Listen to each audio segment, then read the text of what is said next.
રાપર શહેરના હેલીપેડ વિસ્તારમાંથી 26,000ની કિંમતના દારૂ બિયરના જથ્થા સાથે એકને રાપર પોલીસે ઝડપી લીધો. આ અંગે આજ રોજ બપોરે 2 વાગે પ્રાપ્ત થતી માહિતી મુજબ રાપર પોલીસે દારૂ બિયરના જથ્થા સાથે એક શખ્સને 26,000ના મુદ્દામાલ સાથે ઝડપી લીધો હતો. રાપર પોલીસ ટીમ પેટ્રોલિંગ કરી રહી હતી તે સમયે હેલીપેડ વિસ્તારમાં રહેતો નવીનભાઈ રાધુભાઈ ચાવડાએ પોતાના રહેણાંક મકાનમાં ભારતીય બનાવટનો વિદેશી દારૂ ગેરકાયદેસર રીતે રાખેલ છે તેવી ખાનગીરાએ બાતમી મળી હતી.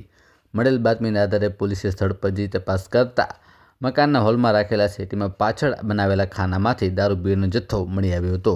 કાર્યવાહીમાં પોલીસે 12,500ની કિંમતના 125 નંગ બિયરના ટીન, 12,000ની કિંમતના 120 દારૂના ટેટ્રા પેકિંગ પાઉચ તથા 180 mlની 1,600ની કિંમતની 16 નંગ બોટલો મળીને કુલ ₹26,100નો મુદ્દામાલ કબજે કરી આરોપી નવીન ચાવડા વિરુદ્ધ ગુનો નોંધીને વધુ તપાસ હાથ ધરી છે.